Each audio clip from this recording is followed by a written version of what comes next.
Shabbat Shalom. This is Saturday, March 2nd, 2024. Welcome to another episode of Achoti's Table. I am your host, and your host has changed her name. I'm not going to use Yahoo anymore. It's a mouthful. I'm just going to simplify it. Tam Israel. So I'm your host, Tam Israel.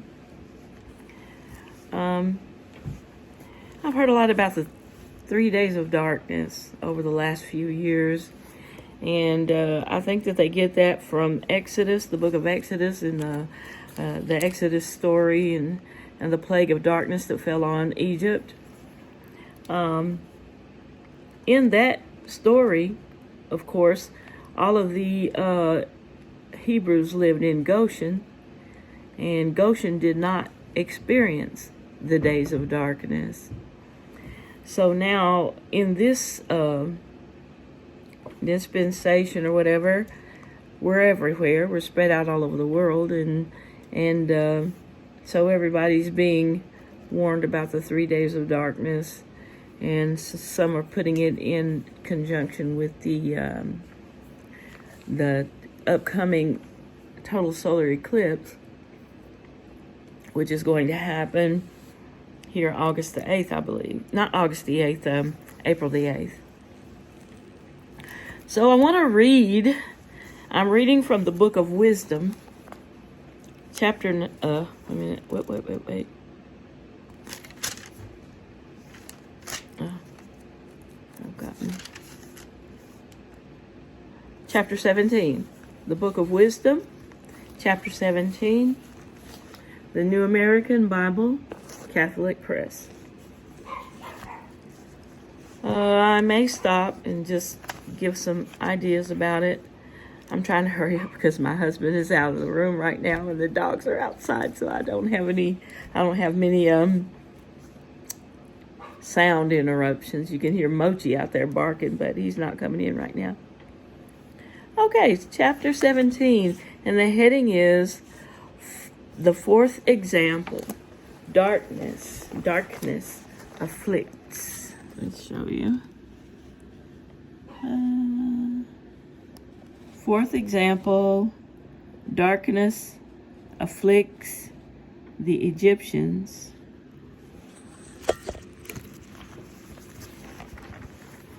While Israelites have light. And in a way, well, no, we won't go there because I'm veering off already. All right, starting at verse 1. For great are your judgments, and hardly to be described. Therefore the unruly souls were wrong. For when the lawless thought to enslave the holy nation, shackled with darkness, fettered by the long night, they lay confined beneath their own roofs, as exiles from the eternal providence. Isn't that something? Exiles from the eternal providence. I'm going to see what it says in the F. Sefer Bible. Exiles. Now, when my husband and I read the Bible, he usually reads this one, the New American, while I read along with the F. Sefer, to see just how different is it. So yeah. Let me find it. The Book of Wisdom. Shoftim, that's Judges, isn't it? Here it is. I love those little tabs. Wisdom 19. I'll try to quickly turn there. This is Sirach. A laboring man is given to drunkenness. That is given to drunkenness. That's not it. I'm reading from what Ecclesiastic. Chokhmah. Shalom. Here we go. Chokhmah. Chapter 19. Is there 19 chapters in all? Come on. Okay. Yep. Oh. All right. The Folly of the Egyptians. Hokmah Shalomah, Wisdom of Solomon. It's Sefer Bible, chapter 19, verse 1. As for the wicked, wrath came upon them without mercy unto the end, for he knew before what they would do. Now, and that's the first verse. Now that having given them leave to depart and sent them hastily away, they would repent and pursue them. No, that's not, doesn't say what this one says. So we will stick with the good old New American.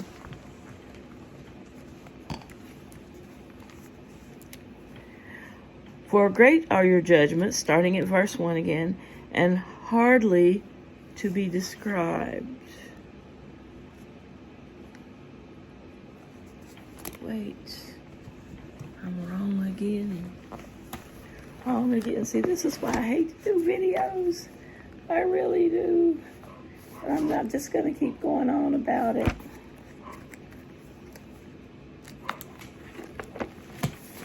It's the 17th chapter of wisdom, not the 19th chapter of wisdom. 17th chapter of wisdom, not the 19th chapter.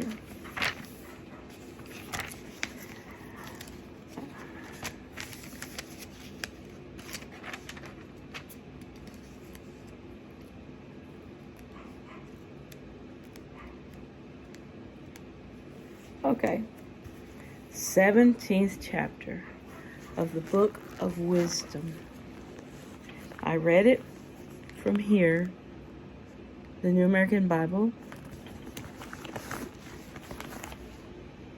Yeah.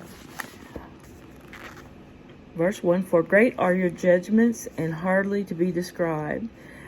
Therefore the unruly souls were wrong. For when the lawless thought to enslave the holy nation, shackled and with darkness, fettered by the long night, they lay confined beneath their own roofs as exiles from the eternal providence. That's why I wanted to look in this book, because that phrase there, exiles from the eternal providence, I want to see how they interpreted that. And it says the same thing. They lay there exiled from the eternal providence. But it's like God, the Most High, turned his back on them. If you're exiled from the eternal providence, that means that the Most High has turned his back on you. At least that's what it means to me. So yeah. Is this what it would actually feel like? Verse 3, for they who supposed their secret sins were hid under the dark veil of oblivion were scattered in fearful trembling, terrified by apparitions. Apparition.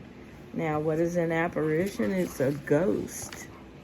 A lot of people don't believe in ghosts, but that's what an apparition is.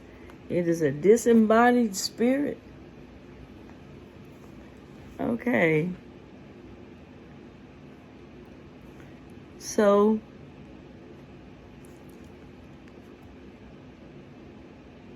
they were scattered in fearful trembling, terrified by apparitions. Okay, now we're telling a ghost story here. All right, straight from the word, straight from y'all's, from the scriptures, the book of wisdom. It makes you think of that story of Jacob Marley. What was it? Bob Marley? No, Jacob Marley. The ghost of Christmas yet to come and all of that. So these people were visited by spirits. It's like a Halloween story. Yeah, I get it. So nobody needs to tell me We don't celebrate Christmas. We don't celebrate Halloween. I'm likening this story, this Exodus story, to the stories that they tell. Okay, so don't get it twisted. This is judgment from the Most High.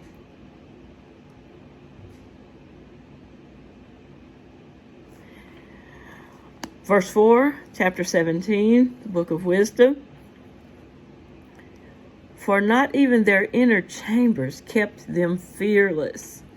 You know how people run and jump in the bed and pull the covers up?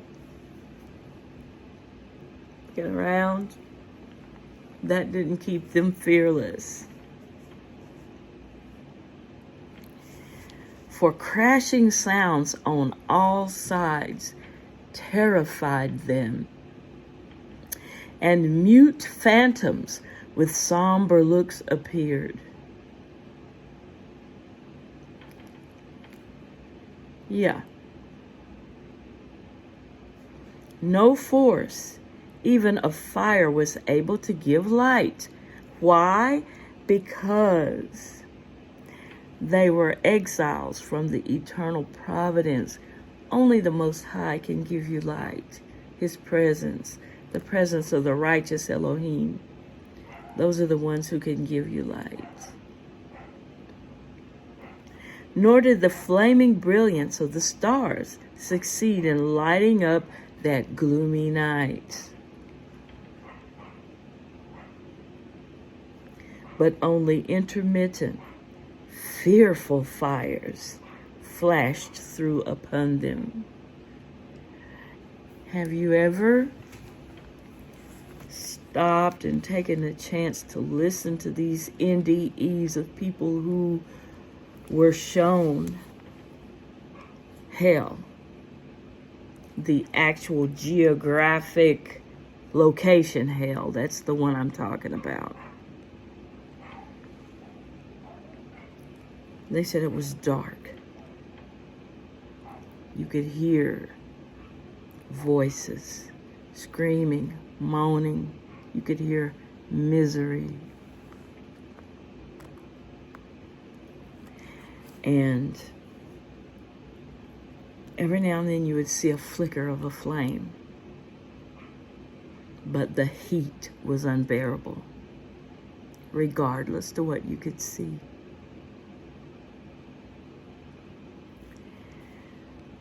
Those apparitions tortured them, tortured the damned.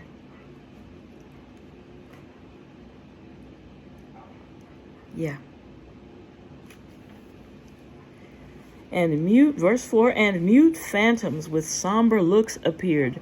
No force, even of fire, was able to give light. Nor did the flaming brilliance of the stars succeed in lighting up that gloomy night, but only intermittent, fearful fires flashed through upon them.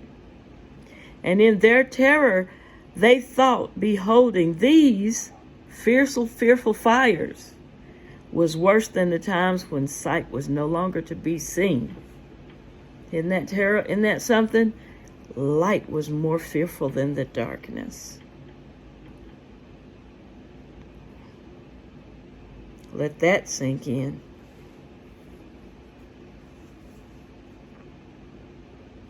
Verse 7, and mockeries of the magic art were in readiness. The magic art. That's interesting. And a jeering reproof of their vaunted shrewdness. For they who undertook to banish fears and terrors from the sick soul themselves sickened with a ridiculous fear. Their magic arts could not save them. Their witchcraft, their voodoo, their obeah,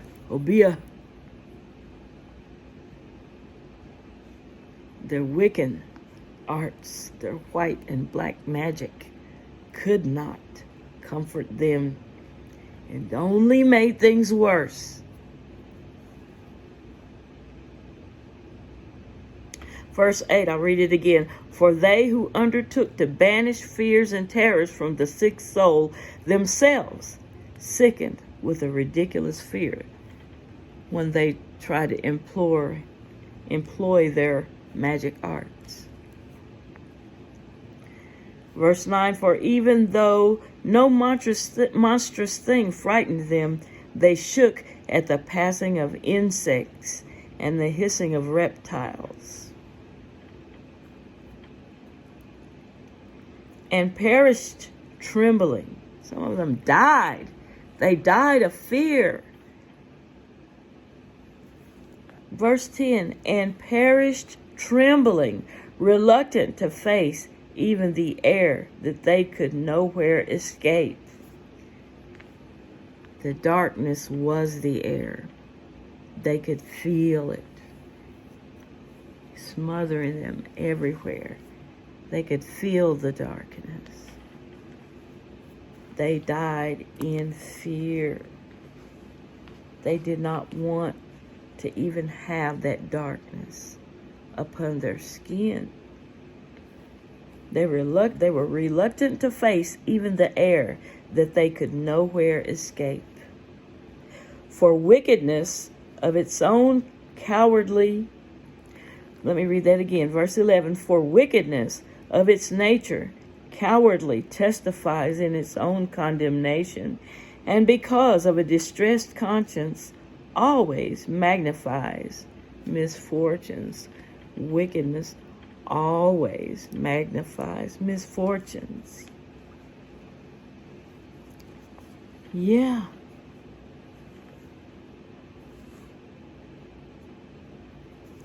This is also a reference Bible. It gives additional references to different scriptures. So hopefully I will be able to include the references with this. Maybe I'll take a screenshot or something and include it at the end if I can find out how to do that. I'm not bleenadair. I'm not making any promises, but I'll try. Bleenadair.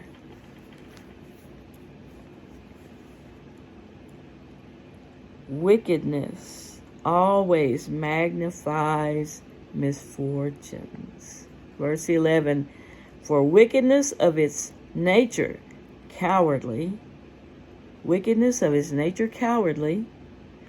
testifies in its own condemnation, and because of a distressed conscience always magnifies misfortunes.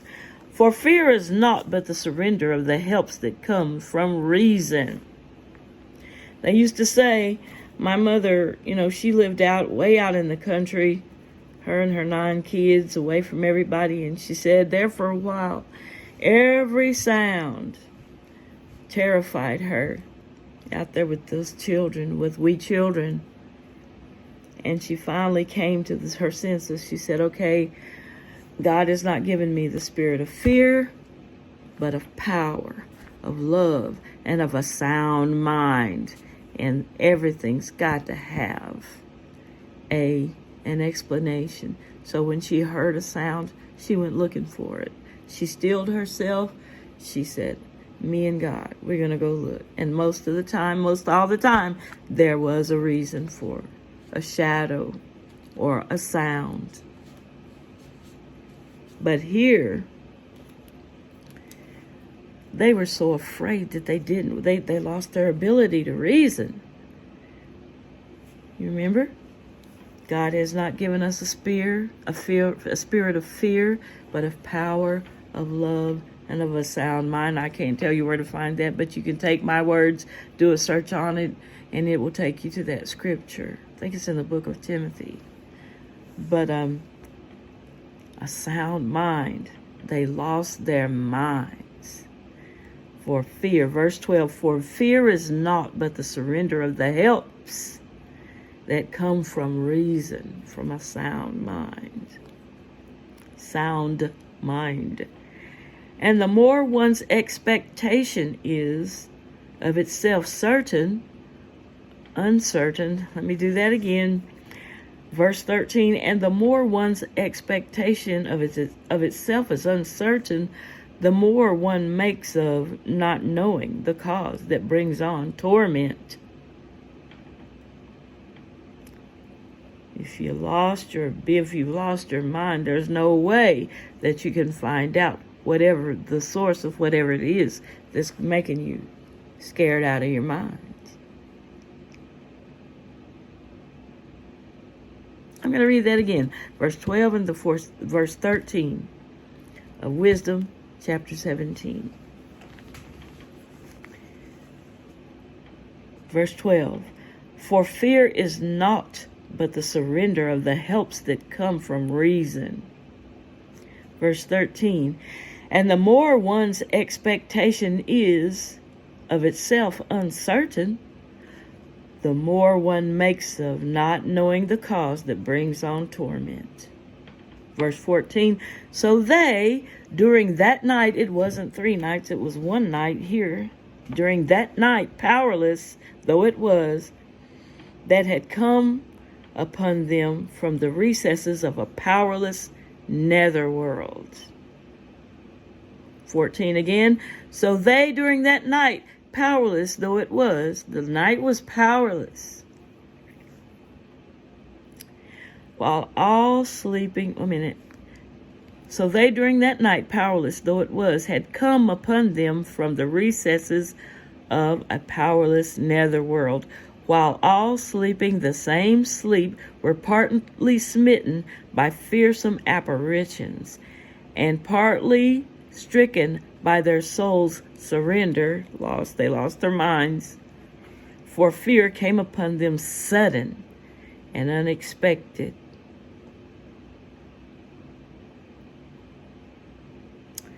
Again, so they, during that night, powerless though it was, the night was powerless,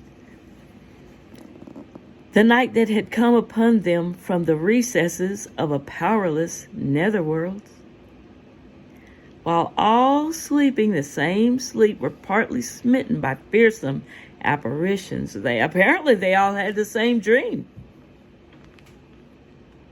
It says they were sleeping the same sleep, and they were partly smitten by fearsome apparitions, and partly stricken by their souls' surrender, for fear came upon them sudden and unexpected.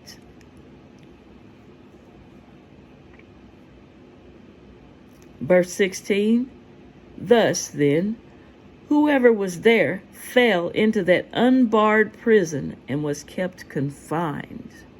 For whether one was a farmer, or a shepherd, or a worker at tasks in the wasteland, taken unawares, he served out the inescapable sentence, for all were bound by the one bond of darkness.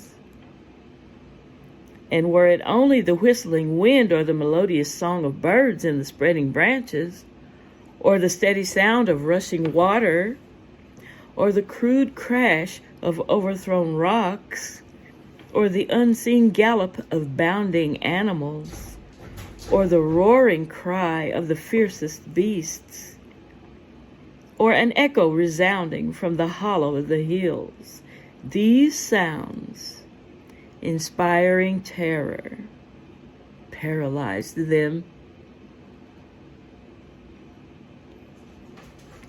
For the whole world shone with brilliant light, and continued its works without interruption.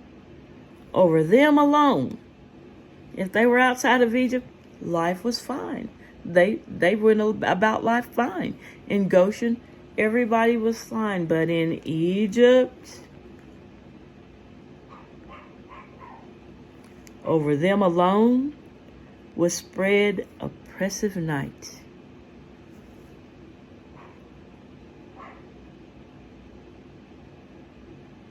I'll read that again, verse 20 and 21. For the whole world shone with brilliant light, and it continued its works without interruption. Over them alone will spread oppressive night. An image of the darkness that next should come upon them, yet they were to burden themselves more burdensome than the darkness. Chapter 18. But your holy ones had very great light. That's what I'm wondering. Are we going to be in this 3 days of darkness, or are we in our homes going to have very great light? It's things I'm wondering about. And those others who heard their voices but did not see their forms, since now they themselves had suffered, called the Israelites, called them blessed. And because they who formerly had been wronged did not harm them, they thanked them and pleaded with them for the sake of the difference between them. Instead of this, you furnished the flaming pillar. Instead of darkness, you furnished the flaming pillar, which was a guide on the unknown way, and the mild sun for an honorable migration. For those, and that makes me wonder too. I've been reading Isaiah 43, which is a picture of the Exodus, our upcoming Exodus from the lands of our captivity.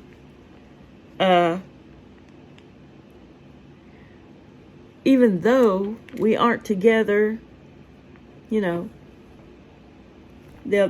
might be, one from a tribe, 3 from a family or something, just going along. Will we have the pillar at night?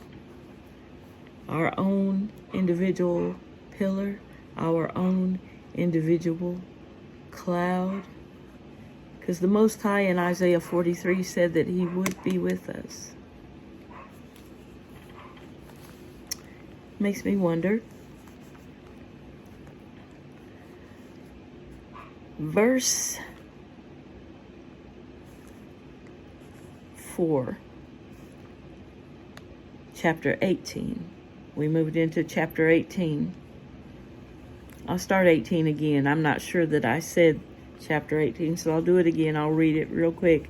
But your holy ones had very great light, and those others who heard their voices but did not see their forms, since now they themselves had suffered, called them blessed.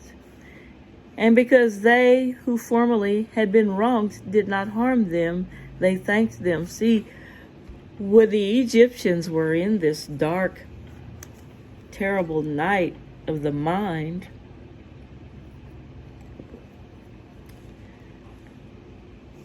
the Israelites could have killed them all, could have harmed them, but they didn't. They did not. They didn't harass them or harm them. Here's the proof. Verse 2, chapter 18. And because they who formerly had been wronged did not harm them, they thanked them and pleaded with them for the sake of the difference between them. Verse 3. Instead of this, you, Lord, furnished the flaming pillar, which was a guide on the unknown way, and the mild sun for an honorable migration. Verse 4, for those deserved to be deprived of light and imprisoned by darkness, who had kept your sons confined. See? Confined, through whom the imperishable light of the law was to be given to the world.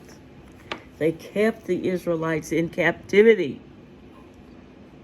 They deserved to be deprived of light and imprisoned by darkness.